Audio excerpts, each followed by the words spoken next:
अस्सलाम वालेकुम स्टूडेंट्स, उम्मीद है कि आप सब खैरियत से होंगे। अच्छा, लास्ट टाइम हमने sp3 और sp2 हाइब्रिडाइजेशन पढ़ ली थी। आज हमारे पास आती है sp हाइब्रिडाइजेशन। हाइब्रिडाइजेशन की मैंने आपको बताई थी डेफिनेशन कि हमारे पास टू डिफरेंट ऑर्बिटल होते हैं, वो क्या हो जाते हैं, इंटरमिक्स हो जाते हैं और हमारे पास उन दोनों के मिलने से एक रिजल्ट यानी कि एक नतीजा बनता है, एक न्यू ऑर्बिट बन जाता है। यानी कि दो ऑर्बिट्स मिलते हैं, एक न्यू ऑर्बिट बन जाता है, इसको कहते हैं हाइब्रिडाइजेशन। आज हमने पढ़नी है sp हाइब्रिडाइजेशन। यानी कि कितने एस हैं, 1s है हमारे पास, और कितने ही p हैं, 1p हैं। यानी कि दो ऑर्बिटल है, एक का नाम s है और एक का नाम p है।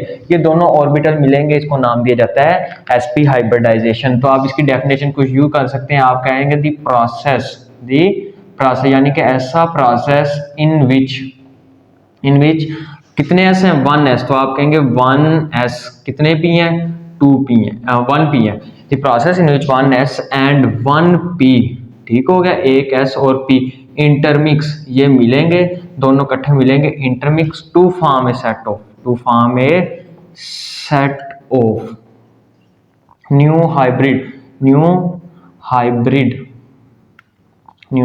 Hybrid orbital. क्या होगा, ऑर्बिटल। कौन सा न्यू ऑर्बिटल बनेगा, एक s है एक p है, यानी कि ये क्या बन गए, 2, साथ sp है तो साथ क्या आ जाएगा आपके पास, sp आ जाएगा।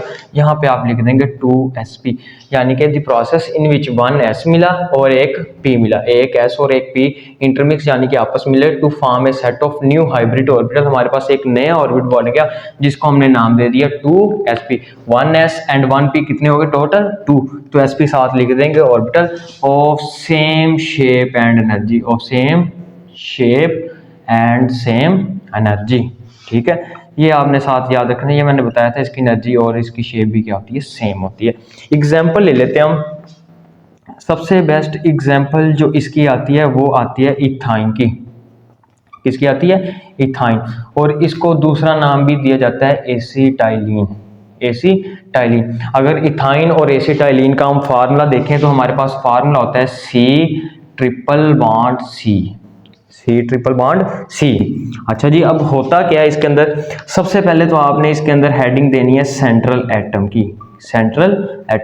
इसके अंदर अगर हम सेंट्रल एटम देखें तो वो कौन सा है आपके पास, कार्बन है। तो आप लिख देंगे कार्बन। सेंट्रल एटम कौन सा है, कार्बन। पीरियड टेबल में कौन से नंबर पे है, 6ठे नंबर पे, तो आप कह देंगे C6। नेक्स्ट हम लिखनी है आगे कार्बन की इलेक्ट्रॉनिक कन्फिगरेशन। तो आप यहाँ पे लिख देंगे इलेक्ट्रॉनिक कन्फिगरेशन। अब इलेक्ट्रॉनिक कन्फिगरेशन आपने पढ़ी होगी। देखें जी, सबसे पहले हमारे पास आ जाता है, सबसे पहले आ जाती है ग्राउंड स्टेट। कौन सी आ जाती है, ग्राउंड स्टेट के अंदर क्या होता है, अब कार्बन हमारे पास 6 आ गया, C6 is equal to 1s2 2s2। ये आपने पढ़ी भी होगी 9th में भी, फर्स्ट ईयर में भी, और अब सेकेंड ईयर में सिर्फ इसकी थोड़ी सी आपने हाइब्रिडाइजेशन लिखनी है। देखें 1 2 3 4, ये आगे 5 और 6, इसके ऊपर होता है 0 इलेक्ट्रॉन। नेक्स्ट हमारे पास जो सेकंड आ जाती है वो आती है आपके पास एक्साइटेड स्टेट में क्या होता है, हुंड रूल आपने पढ़ा होगा फर्स्ट ईयर के अंदर, चैप्टर नंबर 5, लास्ट पॉइंट है, लास्ट डेफिनेशन। उसने क्या कहा था कि हमारे पास p के अंदर इलेक्ट्रॉन 0 होते हैं, तो हम क्या कहेंगे, इस s से एक इलेक्ट्रॉन निकलेगा और ये इस p के अंदर शिफ्ट हो जाएगा, यानी कि ये एक्साइट हो गया, यानी कि निकल के उस साइड पे चला गया, इसको कहते हैं एक्साइटेड स्टेट। ये बन जाएगा C6 is equal to 1s2 2s 2p और 2p। यहाँ पे x आ जाएगा, यहाँ पे y आ जाएगा, यहाँ पे z आ जाएगा। क्या होगा, अब यहाँ से एक इलेक्ट्रॉन निकला, यहाँ पे आ गया, पीछे एक इलेक्ट्रॉन बन जाएगा, यहाँ बाकी एक इलेक्ट्रॉन। टोटल कितने, 6 पूरे करने, 2 3 4 5 और 6 पूरे हो जाएंगे। नेक्स्ट हमारे पास आ जाती है हाइब्रिड स्टेट। कौन सी आ जाती है, हाइब्रिड स्टेट। अब हाइब्रिड स्टेट में क्या होती है, हाइब्रिडाइजेशन पढ़ रहे हैं तो आप कहेंगे हमारे पास कितने s हैं, एक s हो रहा है, एक p हिस्सा ले रहे हैं, यानी कि ये s और ये p क्या कर देंगे, पार्टिसिपेट कर देंगे। sp हाइब्रिडाइजेशन पढ़ रहे हैं, एक s और एक p हिस्सा ले लेंगे, ये बन जाएगा C6 is equal to 1s2, ये बन जाएगा sp, ये भी बन जाएगा sp। बाकी वैसे का वैसे 2py और 2pz वैसे का वैसे आ जाएगा, और उसके ऊपर एक एक इलेक्ट्रॉन है। इन दोनों ने हाइब्रिडाइजेशन में क्या लिया, हिस्सा ले लिया, जिसकी वजह से हमने यहाँ पे क्या लिख दिया, sp। नेक्स्ट हमारे पास इसका पॉइंट आ जाता है, ये दूसरा पॉइंट बन जाता है। तीसरा पॉइंट हमारे पास बन जाएगा डायाग्राम का, कि इसकी डायाग्राम हमारे पास कैसी बनेगी। ले जी गौर से सुनना है, ठीक है ना। तो आपने देखना है पहले यहाँ पे क्या लिखा हुआ है कार्बन, और यहाँ पे भी क्या लिखा हुआ है कार्बन। यहाँ पे आप लिख लेंगे कार्बन, गौर से देखें, यहाँ पे लिख दिया कार्बन और यहाँ पे भी आपने क्या लिख दिया कार्बन, ठीक हो गया। देखें जी, मैंने आपको बताया था sp3 हो, sp3 एक होता है sp2 और एक होता है sp ये कैसे होगा, आप कहेंगे 3p होते हैं और एक s मिलता है, टोटल कितने बन जाते हैं 4। sp2 में 2 और एक s कितने हो जाते हैं 3, sp के अंदर कितने होते हैं 2, एक s और p 2 हो जाते हैं। 4 का मतलब होता है इसके अंदर 4 लूप्स बनेंगे, जबकि 3 का मतलब होता है इसके अंदर 3 लूप्स बनेंगे, जबकि 2 आ जाता है इसका मतलब इसके अंदर कितने लूप्स बनेंगे 2 लूप्स बनेंगे। तो आपने इस कार्बन के ऊपर 2 लूप्स ड्रा कर देने, फर्स्ट लूप आ गया और यहाँ पे कौन सा आ गया सेकंड लूप आ गया। अच्छा जी, इस कार्बन के ऊपर ड्रा करें एक लूप और ये कौन सा आ जाता है सेकंड लूप आ जाता है। अच्छा जी, अब देखें जी कितने हाइड्रोजन है, 2 हाइड्रोजन। एक हाइड्रोजन यहाँ पे आप कहेंगे अटैच हो जाएगा और यहाँ पे एक अटैच हो जाएगा। अच्छा जी, पहली बात अब देखें जी, इस कार्बन के अंदर भी ये अटैच हो रहा है। हमने पढ़ा था कि इस तरह जो बॉन्ड बनता है, देखिए कार्बन और कार्बन के दरमियान हेड टू हेड ओवरलैपिंग हो रही है, ऐसे मिल रहे हैं, यानी कि यहाँ पे कौन सा बॉन्ड बन रहा है, सिग्मा बॉन्ड बन रहा है। कौन सा बॉन्ड बन रहा है, सिग्मा बॉन्ड। इस हाइड्रोजन को भी देखें, ये भी कार्बन के साथ ऐसे जुड़ रहा है, तो इसको भी हम कहेंगे ये भी कौन सा बॉन्ड है, सिग्मा बॉन्ड है, और ये भी कौन सा होगा, सिग्मा बॉन्ड होगा। बात को कुछ और कर, इस कार्बन के अंदर sp2 हो रही है और इस कार्बन के अंदर भी कौन सी हो रही है, sp2 को सॉरी कह दिया, sp हाइब्रिडाइजेशन हो रही है। कौन सी हाइब्रिडाइजेशन हो रही है, sp। इसके अंदर भी sp है और इसके अंदर भी sp है, तो आप कहेंगे इसके अंदर जो ओवरलैपिंग हो रही है वो sp और sp ओवरलैप हो रही है।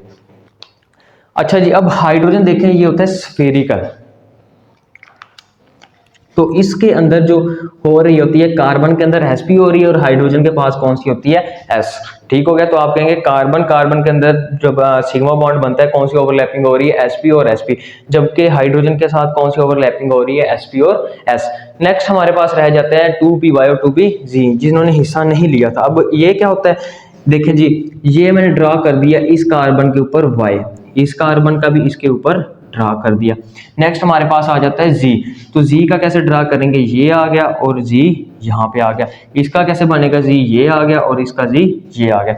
अगर हम गौर से देखें, ये जो y वाला है y के साथ ओवरलैप कर रहा है और ये जी वाले के साथ ओवरलैप कर रहा है, यानी कि देखें ये और ये ओवरलैपिंग ऐसे कर रहे हैं। ठीक हो गया।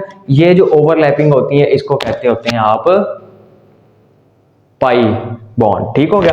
ये जो बॉन्ड बना रहे हैं ये कौन सा होता है, पाई बॉन्ड होता है, जबकि दूसरा कौन सा होता है, सिग्मा बॉन्ड, जो ऐसे और ऐसे बन रहा है, ये होता है पाई बॉन्ड। ये और ये जो ओवरलैप कर रहे हैं इसको कहते हैं पाई बॉन्ड। ये हमारे पास अबव दी इलेक्ट्रॉनिक क्लाउड भी हो सकते हैं और बिलो दी भी हो सकती हैं, यानी कि ऊपर से भी मिल सकते हैं और नीचे से भी मिल सकते हैं। ये सारी डिटेल आपने लिखनी एक्सप्लेनेशन के अंदर, के कार्बन कार्बन के अंदर हमारे पास सिग्मा बॉन्ड बनता है, ओवरलैपिंग sp ओवरलैप होता है, जबकि कार्बन हाइड्रोजन के साथ सिग्मा बॉन्ड बनाता है, लेकिन sp और s ओवरलैप होता है। और जो बाकी अनहाइब्रिड ऑर्बिट रह जाते हैं, जो हाइब्रिडाइजेशन में हिस्सा नहीं लेते, उनको परिपेंडिकुलर कार्बन के ऊपर ड्रा किया जाता है और वो कौन से बॉन्ड बनाते हैं, पाई बॉन्ड। ये कार्बन इस कार्बन के साथ मिलेगा तो ये कौन सा बनेगा, पाई बॉन्ड। Z और Z के साथ मिलेगा, इसके ऊपर भी कौन सा पाई बॉन्ड बनेगा, पाई बॉन्ड। तो हम कहेंगे इसके अंदर कार्बन कार्बन के अंदर एक सिग्मा बॉन्ड बनता है और दो कौन से बनते हैं, पाई बॉन्ड बनते हैं। ये सारी एक्सप्लेनेशन आपने खुद कर लेनी है, फर्स्ट ईयर के अंदर आपने डिटेल से पढ़ी होगी, तो आप वहां से कर सकते हैं। नेक्स्ट हमारे पास इसकी आ जाती है ज्योमेट्री। ज्योमेट्री क्या होती है, इसके अंदर जो इसकी ज्योमेट्री होती है वो होती है आपके पास लीनियर। लीनियर का मतलब होता है सीधी होती है। ठीक हो गया। और इसके अंदर आपने नेक्स्ट पॉइंट करना है बॉन्ड एंगल का। कौन सा करना है, बॉन्ड एंगल। इसके अंदर जो बॉन्ड एंगल होता है लीनियर के लिए, जो बॉन्ड एंगल होता है वो होता है हमेशा 180 डिग्री। ठीक हो गया। ये था sp हाइब्रिडाइजेशन, ये आपने टोटल करना है। ठीक हो गया। ये हमारे पास तीसरा पॉइंट है, ये हमारे पास फोर्थ पॉइंट हो जाएगा और ये हमारे पास 5th पॉइंट हो जाएगा। लेकिन जी बस आपने इतना ही करना है आज के लिए, इंशाल्लाह हम नेक्स्ट पढ़ेंगे। तो आज के लिए इतना ही, इंशाल्लाह बाकी नेक्स्ट। अल्लाह हाफिज।